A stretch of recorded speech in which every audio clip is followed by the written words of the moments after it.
Udah kelar.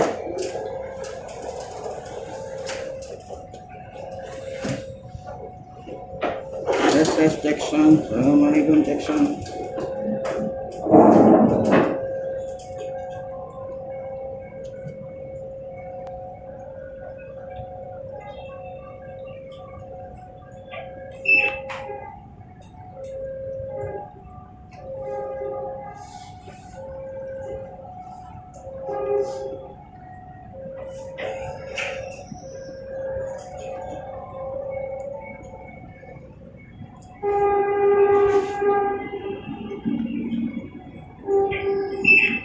Cek sound. Assalamualaikum warahmatullahi wabarakatuh.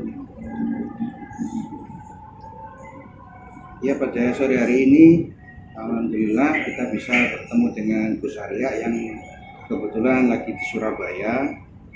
Kita mau obrol-obrol bersama Gus Arya yang tadi memantau sidang kasus Mas Beki ya. Assalamualaikum Gus Arya. Waalaikumsalam warahmatullahi wabarakatuh. Kabarnya ini sudah sehat? Alhamdulillah sehat. Gimana? Ya. Ini kita lihat suaranya oke ya teman-teman ya. Kasih komen ya, suaranya oke ya. Belum ada.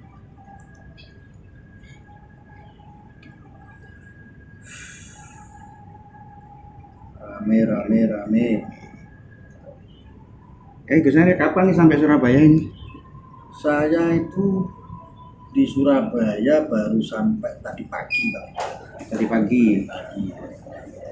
Kemarin saya masih di Jawa Tengah. Saya muter-muter aja, Mas Edo. Iya, nih saya dapat kabar, kemudian saya coba untuk Uber. Kabarnya ini Gus Arya mantau persidangan Mas Beki pada hari ini. Iya.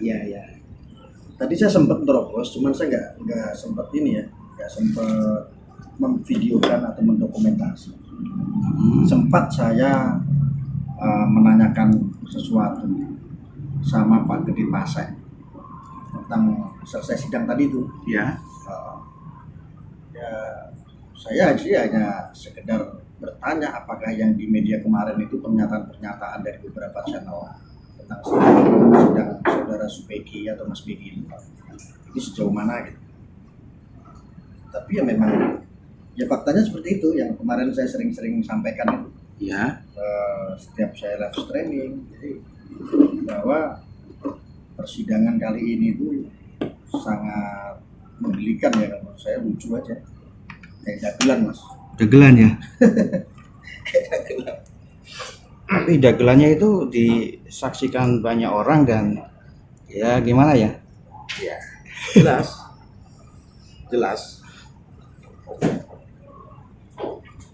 Perkembangan terupdate terbaru gimana Gus? Update terbarunya tuh begini. Ya. Tadi itu sempat saya berbincang-bincang walaupun tidak lama, hanya beberapa menit. Saya tanya itu Pak Gede Pasek itu ketawa-ketawa aja. Ini fakta sidang. Ketawa-ketawanya bahwa judulnya ini seolah-olah sinetronnya ini seorang pelakor yang menjadi pelakor. Tadi hanya berbicaranya sebatas itu. Bahkan ada obrolan tentang ini tim PH ya dari pembicaraan Mas Beki ini yang saya tangkap dari pembicaraan itu seolah-olah itu sidang ini indikasi rekayasanya sangat luar biasa.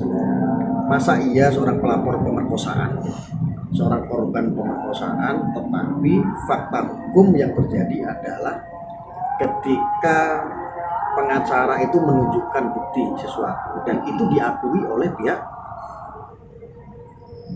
pelapor atau yang melaporkan ini yang berinisial M yang melaporkan Mas Beki ini kan cuma satu itu kan Ya. bukan nggak sesuai sama opini di publik, ada belasan santriwati di Bogor, nggak ada, memang nggak ada sesuai yang pemberitaan kemarin yang kita simak dan kita aplikasikan lagi informasi itu kan. Lalu jawabannya yang menguatkan itu apa Pak? pengacara saya tanya begitu, jawabannya Pak Gede Pasa itu malah, ya coba Anda bayangkan saja ketika dia merasa menjadi korban pemerkosaan, tapi ketika saya menunjukkan sesuatu, saya tanya terhadap pelapor di persidangan, apakah ini settingnya saudara pelapor? Dijawab iya, dan settingan itu ada sayang-sayangan dan ada cinta-cintaan. Lalu kenapa ini bisa dikemasnya menjadi pemerkosaan? Ini kan sebuah bukti pengacara itu memiliki bukti pembelaan terhadap yang dilaporkan itu Mas Beki kan, bahwa masa sih diperkosa kok ada histori sayang-sayangan, bahkan nggak cuma sayang-sayangan, cinta-cintaan. Maka dugaan saya itu kenceng. Dugaan saya dari awal ini benar. Waktu saya investigasi ya, saat itu saya ke Jombang ya, saya cari-cari informasi. Ternyata betul apa yang menjadi dugaan saya, bahwa ini tipis-tipis kasusnya adalah kasus sakit hati.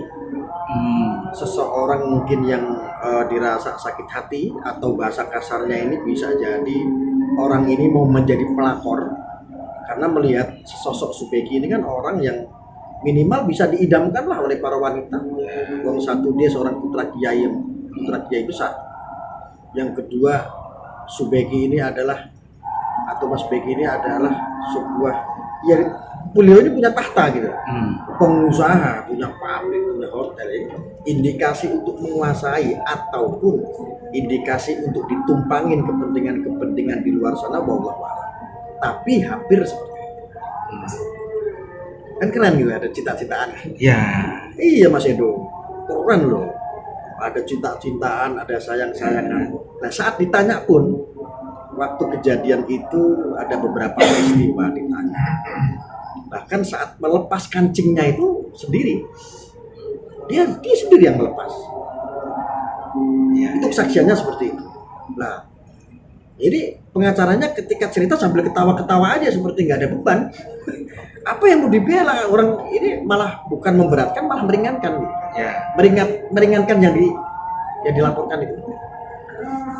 Lalu saya tanya lagi, karena waktunya memang nggak panjang, saya ketemu sama Pak Gede Pasa itu. Terus apalagi Pak saat persidangan, karena kan ini persidangan ini tertutup, nggak publik ya. Terus apalagi Pak? Ya kesaksian yang lain yang disiapkan oleh JPU. Nah, dengar-dengar ini kesaksian ini yang tadinya JPU menyiapkan 40. Ya. Ini saksi yang disiapkan oleh JPU nggak sampai 40. Jadi karena mungkin sudah bunder Iya. Sudah terlanjur bunder aja mungkin. Kesaksian nggak ada kan. Dan jadi kenapa stop saksi ini? Iya, tapi kenapa masih dilanjutkan ya? Apa memang prosedural peradilan seperti itu? Yang saya dengar, saksi ini kayaknya ini sudah ke saksi ke-17 atau berapa begitu. Yang lain, yang katanya saksi ada hadirkan 40 orang ini stop. Nah, entah alasannya blunder atau aturan, saya kurang paham. Jadi menghadirkan saksinya udah cukup kayak. Karena ya mungkin JPU juga blunder juga menghadirkan saksi-saksi yang tidak berbobot. Paham saya, ini dugaan saya, ini saksi limbah. Mas tahu nggak limbah? Sampah. Limbah itu yang bisa didaur ulang. Gitu. Syukur-syukur bisa didaur ulang, bisa bagus gitu sesuai dengan pesanan gitu. Tahu nggak? Plastik yang sampah tuh. Kan biasanya kalau orang pengepul tuh ngumpulinnya semuanya untuk diproduksi lagi kan. Sampah-sampah itu bisa dibikin lagi. Bisa dibikin ember, bulu-bulu pecahan begitu. Sesuai dengan pesanan, sesuai dengan keinginan produsen kan begitu.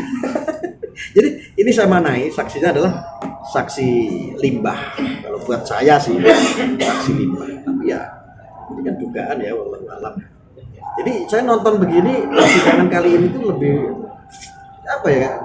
Nggak berbobot dan lucu dan dagelan menurut saya seperti itu.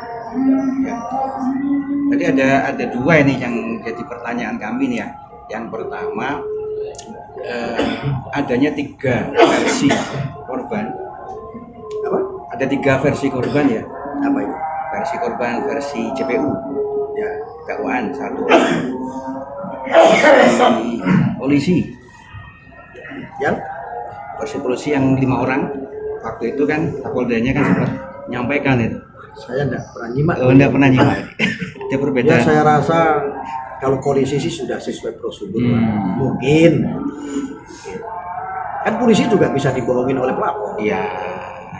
Dan versi media massa yang menyatakan sampai 15 korban. Ya kita kan lihat fakta persidangan, fakta hukum, fakta dakwaan. Fakta dakwaan ya itu saja. Dakwaannya bahkan tidak sesuai dengan dakwaan ini yang terjadi di fakta sidang. Fakta hukumnya pelapor kan cuma satu. Saksinya itu cuma satu, ya pelapor itu yang mengaku korban itu. Ya. Dan itu bukan di bawah umur, jaminan itu. Dulu saat itu usia 20 tahun. Saat ini udah sekitar usianya 25 tahun. Jadi nggak tahu tuh media-media dulu yang rame itu yang sering saya sampaikan itu tuh labal-labal semua, informasi hoax semua itu. Nah ketika berbicara hoax saya punya hak juga untuk menyuarakan bahwa itu adalah hoax gitu. Saya bagian daripada ketua umum Siber NKRI atau Siber Anti Hoax. Jadi makanya saya sering klarifikasi bahwa ini dihakimi opini duluan, opininya adalah opini hoax tentang santriwati di bawah umur lah, belasan santri. Itu mas. Ya. Tadi motif sudah disampaikan sama Gus Arya ya. Ada motif perebutan ya, harta perebutan tahta. Perbuatan sih enggak ya. Apa istilahnya? Perebutan sih enggak, karena dari pihak Mbah Yai kan enggak pernah ngerebutin apa-apa. Bancaan. Yang lebih pas tuh bancaan. Jadi ini ada gula lagi disimpan. Gula itu milik umat, ya kan? Dirubung sama semut-semut itu. Lah semut-semut itu pada bancaan. Ada tahta juga. Lah mau sombong diperkosakan, harusnya kalau diperkosakan minta tanggung jawab. Ini mah enggak. Permintaannya malah minta diturunkan dari jabatan. Loh. Ini enggak ada hubungannya antara jabatan dengan enak-enak begitu loh. Tapi kita dengar itu video dan juga ada surat dari kelompok yang membela mereka, surat untuk meminta turunnya jabatan. Nah, seperti itu dijadikan barang bukti. Lu gak ada kaitannya. Maupun dia nyurat, ada surat untuk bukti atau untuk lembaran-lembaran itu kan gak ada kaitannya dengan dakwaan dengan kasus ini. Beda. Nah, kalau untuk masalah ada surat untuk supaya turun dari ketua umum contohnya, ini kan urusan internal organisasi, tidak ada kaitannya dengan urusan pemerkosaan. Yang jadi masalah urusan pemerkosaan, kenapa buka kancing sendiri? Satu itu, kenapa dakwaannya pemerkosaan, pasalnya pemerkosaan, tapi ada sayang-sayangan, ada cinta-cintaan. Mas, aku anak kecil SD aja tahu. Kalau ini mah orang sakit hati. Kalau nggak sakit hati, pasti ada kemauan. Bahasa kasar sekarang yang lagi viral itu apa? Pelakor. Pelakor lah, kurang lebihnya seperti itu. Mungkin ya, ini kan hanya dugaan saya berdasarkan dasar-dasar yang kita lihat dari fakta hukum dan fakta sidang. Ya. Nah, sebagai ketua umum anti hoax NKRI itu bisa sedikit menjelaskan kenapa kok isu yang negatif itu sampai begitu viral dan sampai memaksa semua. Iya, saya juga bingung. Makanya kan saya mengawal. Iya. Kita kan juga beberapa kali memerhatikan media sosial tentang dulu kasus-kasus pelecehan ya sebelumnya. Sebelum yang ada di keluarga Sidikiah nih. Iya. Karena ada seperti dulu di Madura, seperti dulu yang di Cianjur, seperti dulu yang di Tasik, ada beberapa santriwati bahkan sampai hamil. Kan kita semangat tuh menyuarakan itu karena biar ini jadi edukasi, jadi atensi masyarakat hati-hati terhadap predator. Tapi ini memang sangat aneh sekali, karena memang tidak sesuai. Nah, yang berkembang di media ini, yang saya perhatikan, saya memperjuangkan ini karena sudah terlanjur jegur, Mas. Ya. Karena saya investigasi, langsung tahu persis. Saya berkomunikasi itu gak cuma satu orang, ratusan loh, bahkan ribuan orang. Info-info dari sekunder maupun dari pihak internal. Bahkan saya belum buka nomor admin untuk bisa siapapun bisa akses langsung ke saya kalau memang ada masukan, ada kesaksian, ada narasumber. gitu loh. Ini yang harus diluruskan, karena Indonesia ini warga plus 62 khususnya Mas. Saya memiliki pandangan bahwa warga plus 62 ini belum siap bermedsos. Maka penting siber anti hoax ini kontrol sosial, melakukan pencegahan walaupun kasusnya ini besar. Tapi kalau nggak diluruskan ini bisa menjadi bola liar. Dan ini dosanya sudah berjamaah semua ini. Oh iya loh, ini sedunia loh. Apalagi ini menyangkut, yang bikin sensitif ini kan menyangkut ada keagamaan. Putra kiai, ada sidikiyah. Nah ini kan akhirnya sangat sensitif sekali, blunder. Nah orang-orang saat ini warga plus 62 ketika mentelaah sebuah informasi di media sosial ini lebih cepat hal yang negatif. Coba kalau informasi yang positif, yang normatif saja, yang baik-baik saja, itu nggak akan viral. Itu memang perilakunya warga 62 atau memang disetting? Sebagian. Ada beberapa kelompok buzzer, influencer yang memainkan isu. Entah kepentingannya apa, kita tidak tahu. Pesanan bisa jadi, ini kan dugaan. Ya. Terus kalau nggak pesanan juga kita kalau melihat kok berkali-kali gitu, menggebu-gebu. Wah ini kayaknya. Dan hampir semua media. Ya, dan hampir semua media. Coba sekarang media-media mainstream aja saya pengen lihat sekarang. Ya. Atau channel-channel kemarin channel influencer kemarin, saya pengen tonton aja sekarang mau berani bersuara apa, mereka dasarnya apa. Kalau memang berani berbicara lagi masalah itu, gebuk satu-satu. Saya gebuk satu-satu, saya samperin satu-satu ini. Karena fakta kita bicara, fakta hukum, bukan opini. Kalau opini kita sudah sering belajar Mas. Ya. Bagaimana khilafatul muslimin dulu dibubarkan? Bagaimana kelompok-kelompok ekstremisme, radikalisme, intoleran dibubarkan? Saya salah satu pelaku di negeri ini. Artinya bukan sombong. Kita berkecimpung di dalam itu. Orang banyak yang terpapar, kita berkecimpung di dalam itu. Membantu pemerintah, membantu Polri, membantu meluruskan supaya ya tujuan kita pencegahan lah intinya, kontrol sosial itu. Gitu Mas. Iya banyak hal-hal yang masih jadi tanda tanya di dalam kasus ini. Bagaimana kasus semacam itu bisa jadi viral sekali dan itu dikompori ya dalam tanda kutip oleh banyak media. Makanya kalau dulu itu kan cinta ditolak, dukun bertindak. Kalau sekarang cinta ditolak, pesanan jalan, opini menghakimi. Ini kalau cuma opini sarapan, caci maki itu kan sarapan saya setiap menit setiap detik. Di Indonesia itu banyak yang caci maki saya ketika saya melawan arus. Makanya Mas, channel manapun kalau menyuarakan yang hak pasti jarang sekali yang nonton. Coba kalau channelnya jenengan diisi hal-hal yang negatif, contoh orang-orang telanjang, cepat. Ya ini sama. Berita-berita kemarin kenapa cepat? Karena ada opini-opini telanjang. Ini kan menelanjangi seseorang. Nah, makanya kalau kemarin viral tentang dukun yang paling sakti saat ini adalah ya media sosial. Membunuh tanpa menyentuh. Membunuh tanpa menyentuh itu media sosial sekarang. Ketika udah dihakimi, ya kan, negatif kan? Santet milenial ya. Ini santet milenial tuh ini. Bukan santetnya Samsudin yang sakti, bukan. Yang begini yang sakti. Seandainya Mas Edo nih besok saya nge-live nih di YouTube. Mas Edo itu kemarin saya melihat di lokalisasi. Malu nggak digituin? Iya. Malu, apalagi lebih daripada itu, masalah. Predator. Itu Mas Edo itu predator, Wak. Habis harga diri. Gitu lah. Kemarin juga sempat Gus Arya ini nyampaikan ke pihak yang kemarin apa istilahnya itu dalam tanda kutip intervensi ya, bikin demo, podcast. Apa ada tanggapan dari mereka? Demo maksudnya?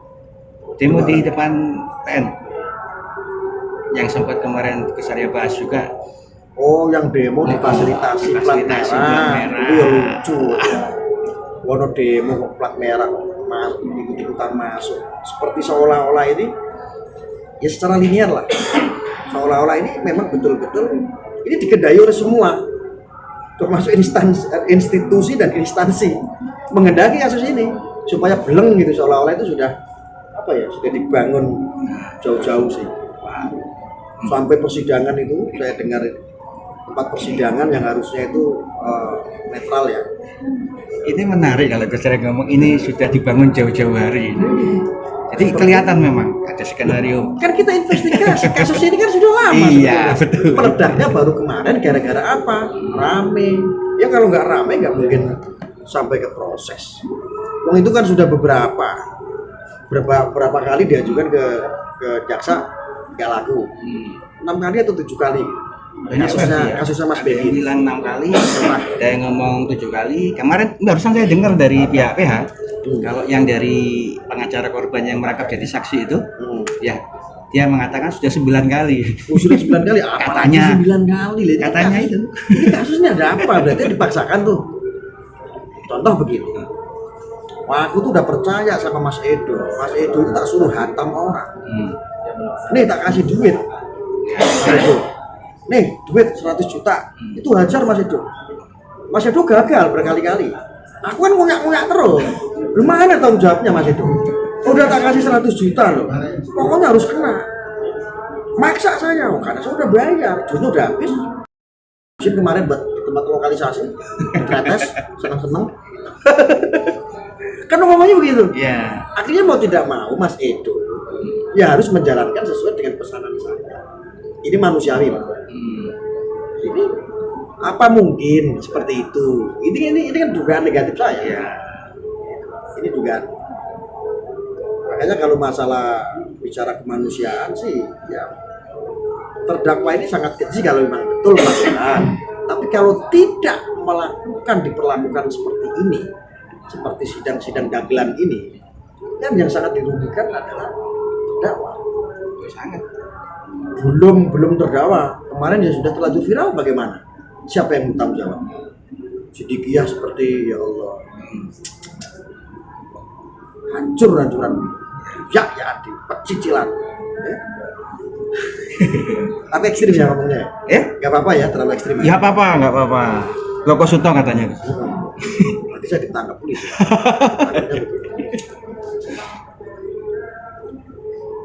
Ya. Apalagi ya, banyak sekali yang membagongkan ya. Membagongkan. Ini tadi saya sempat juga mendengar pernyataan pengacara. Hari ini untuk saksi JPU, saksi faktanya JPU itu sudah selesai. Jadi, karena yang 40 itu sisanya mau digugurkan. Lah blunder.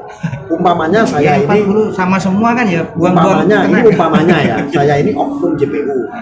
Saya siapkan rangkaian. Konstruksinya sudah dibangun, ada 40 saksi kan banyak. Ya. Biar menguatkan tujuannya. Belum 1. Alah mentah. 2 mentah. 3 mentah sampai dengan 17 mentah. Wah, ini bagaimana dengan 40 nanti kalau kesaksiannya nggak sesuai dengan konstruksi? Kan blunder. Wah, daripada ini tambah kacau saksi-saksi, wes tambahlah.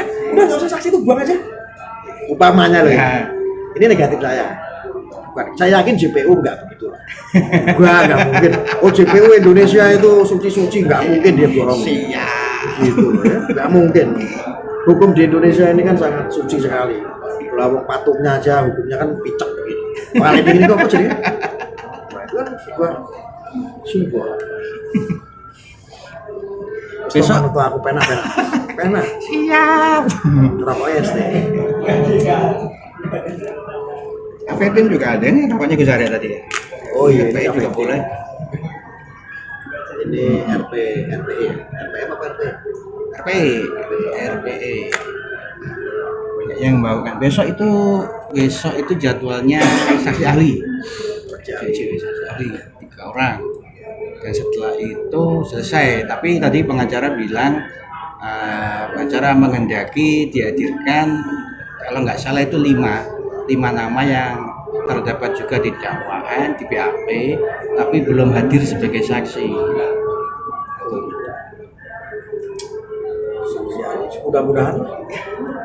mudah-mudahan saksi ahlinya ini bisa netes gitu. Karena Iya. saya itu pengen ngabisin Mas Beki saya. Waduh, Iya, saya itu pengen ngabisin Mas Beki serem, tapi kok guys. belum ketemu gitu loh. Akhirnya belum ketemu bahan ya. Apa yang mau digoreng gitu loh.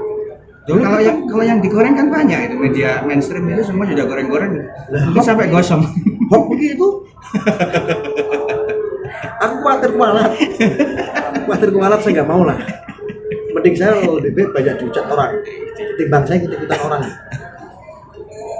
Ada kalau cuman saksi limbah, Nah, makanya saya tuh pengen ngomong sama Pak Gede Pase itu kan pengacara itu, Ya. pengacara terkenal juga itu.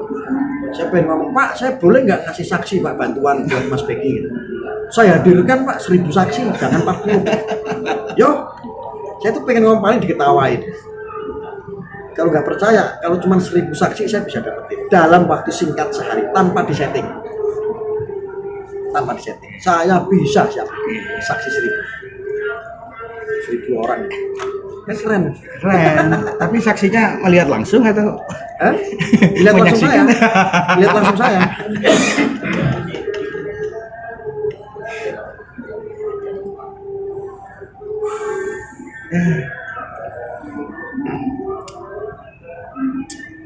Dan sekarang kita juga berharap ini ya majelis hakim juga bisa netral ya dalam memutuskan ya tidak terintervensi ya. Mudah-mudahan begitu. Insya Allah. Kalau hakim, saya rasa insya Allah lebih ke kebenaran.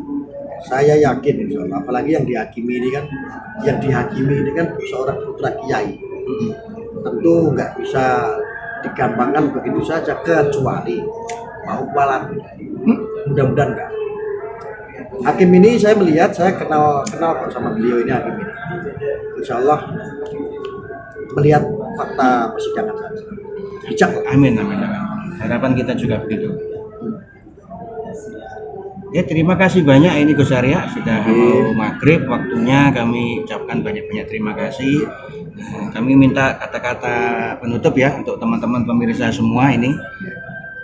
Apa yang mau disampaikan silakan. Siapa yang menyampaikan?